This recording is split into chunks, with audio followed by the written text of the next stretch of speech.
Hi guys, so welcome back to my channel. Today we're going to be doing a pregnancy must-have video, and I thought that maybe at the end of this video we're going to do a really quick pregnancy update as well. Okay, so we're going to get started. How I'm going to do this video is I'm going to do first trimester, second trimester and third trimester, and basically I'm going to talk to you about what I needed during those trimesters, what I really needed, because this is my second baby, and trust me, on your first pregnancy, and because you're a first time mom, you don't really know what you need.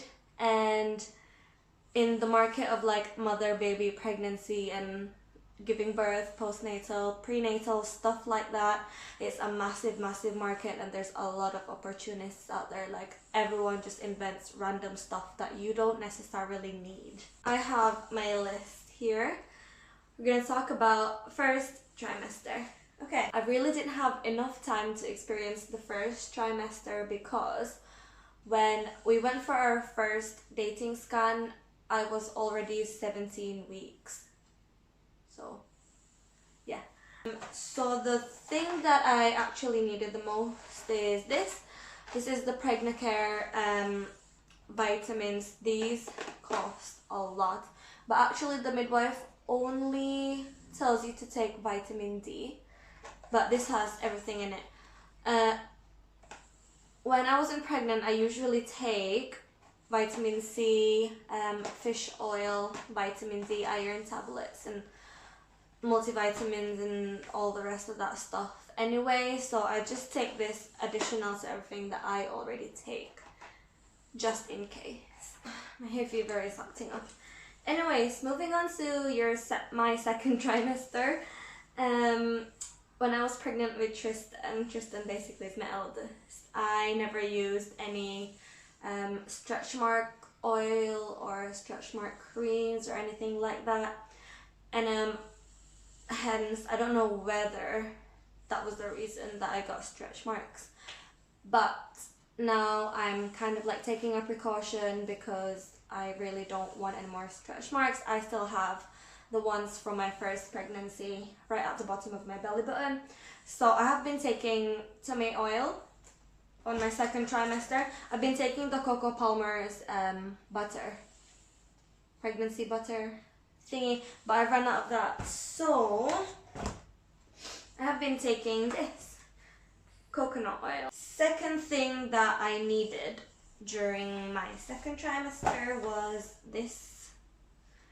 Okay, so basically I used to use this for my clients in the gym for massages and like tight muscles and things like that.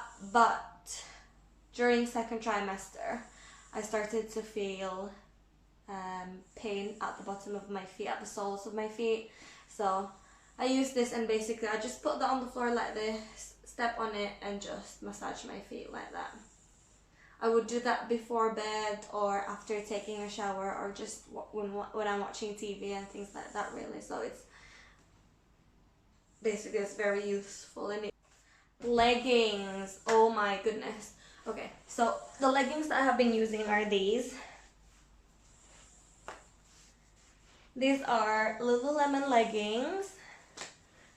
They are very pricey, but guess what? This size, I have been using this for ages. They cost £90 for a pair, but they're very worth it. I use them before pregnancy, I use them when I train, I use them when I'm just casually lounging around. They're very comfy. It's a really weird material. It's not like cotton or any other legging material that I have come across with. It's very flexible as well. Like, as you can see, that's already, this is my normal size. This is size 0, by the way, because they only have US size. But it stretches so far out, and it's basically very comfy. And also it's not very hot and it's not very cold to wear, so it's very like temperature regulating. Smartwatch. Okay, so everyone knows when you're pregnant, your heart rate goes up. My heart rate used to be around high 40s to 50s, but when I fell pregnant, it just stables out to high 60s, 70s now. But every single time after I had my meals, this is during my second trimester by the way, my heart rate would go up to like 100, which is like insane. I have to sit down and calm myself down because my heart just keeps fluttering. So I have been using this. This is the Huawei TalkBand B5. This basically came with my phone ages ago when I bought my phone. But I barely use it now because I know how to track everything that I need to track anyway. It was just the heart rate tracker that I needed for this.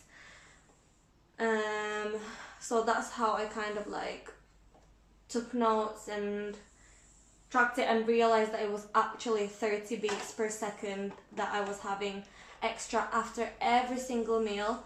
And obviously I went to see a GP about it. I just actually took out my 24-hour Holter monitor yesterday, and I'm just waiting for the results on that one because I'm still having heart palpitations now. I've been managing it by drinking lots of water.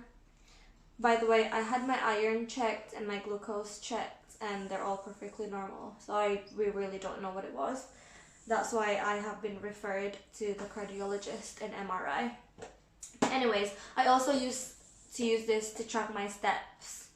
But I don't do that anymore because I have the step count on my phone. Okay, last bit. I don't know if people tell you this, but when you're pregnant and when you sneeze and you cough, or even when you squeeze your abs, your pee comes out like you have no control over that. Not the full bladder load, but just like a tiny bit. And also during your early weeks of pregnancy, you do get a lot of discharge. It's like the mucus lining that covers the cervix to protect the baby. It filters out like bacteria and infections and stuff like that. So panty liners. I have been using the Always panty liners, the extra large one, just in case. I really don't want to pee myself, but honestly I have been peeing myself like plenty of times. Ma always laughs at me about it, but anyways, it's part of being pregnant. Moving on to the third trimester. This is the most uncomfiest that you will ever be. Is that even a word? Uncomfiest. So I'm currently 34 weeks pregnant, and I have only been feeling really uncomfortable on my 30th week. That was when I felt really hot. I don't know whether because it was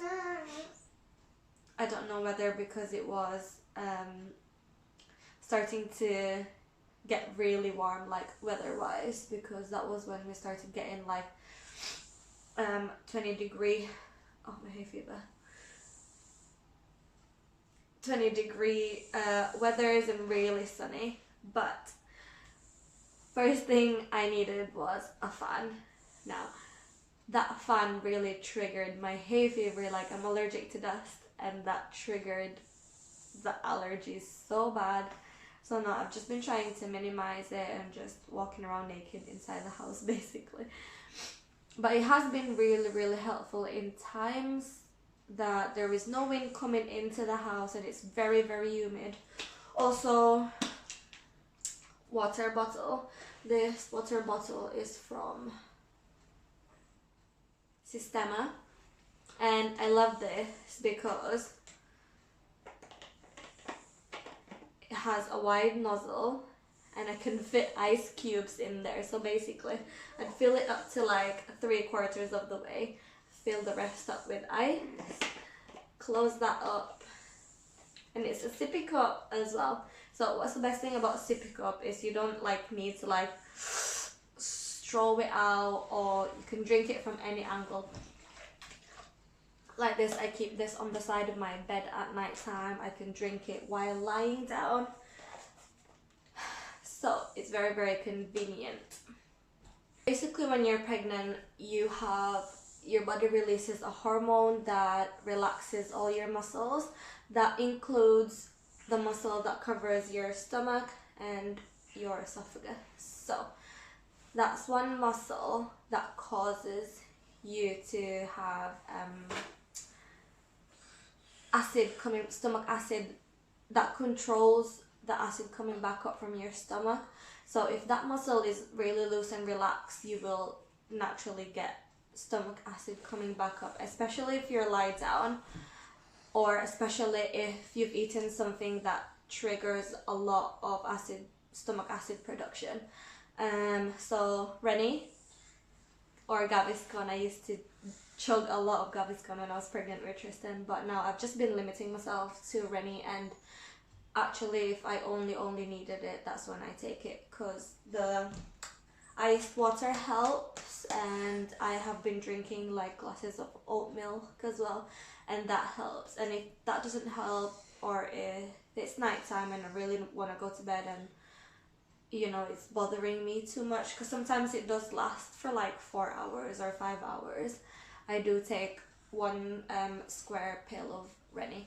So talking about heartburn, wearing really tight clothing also triggers that for me. So if I'm wearing shorts that push the baby up, like at the bottom of my belly like this, or leggings that I have to exert a bit more effort in to pull up, that usually causes the baby to push down and obviously the stomach acid to go back up.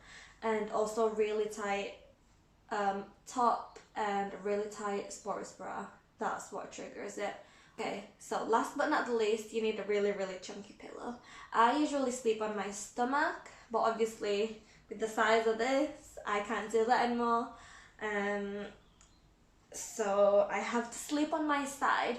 It's not really recommended to sleep on your back, because apparently that studies say that there is a higher chance of you having a stillborn baby. So I've just been trying to sleep on my side, left and right. Don't get me wrong, I do wake up in the middle of the night sleeping on my back, because I feel like, you know, when you're asleep you can't really control what position you're in. So I've just been taking this really massive pillow. It's kind of like really big, chunky, and it's very, very firm. Put it in between my legs and just sleep on one side like this. And when I get tired of that side, I just move on to the other side. And that had really been helpful. End of my pregnancy must-have videos. I'm sorry if you can hear like white noise. I've just turned the fan on because it's just gone a bit so like super warm in here. So we're gonna move on to the pregnancy update. I am currently 34 weeks pregnant today, and I have gained a total of 6.3 kilograms.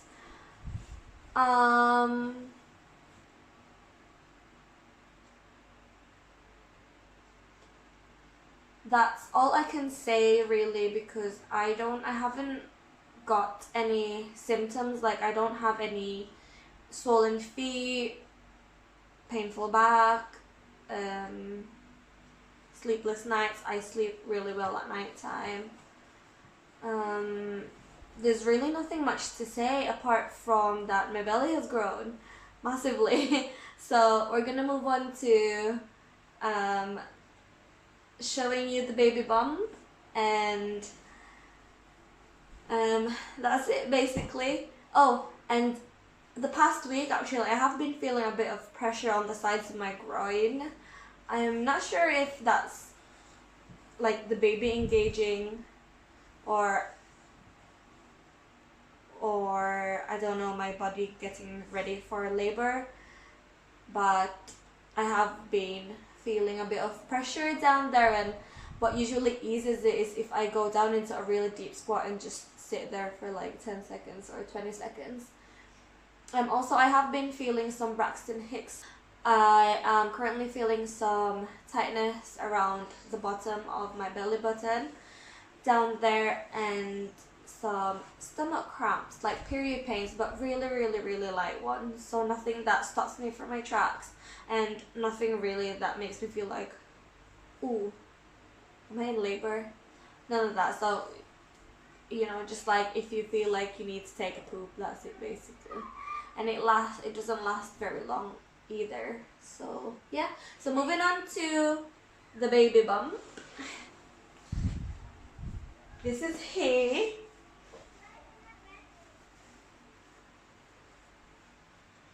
There you go. That's the front view. And this is the side view. I love my baby bump. It's very cute. Thank you for watching, and I'll see you on the next video. If I don't get a pregnancy update out by then, the next one would probably be labor and delivery. So keep an eye out for that.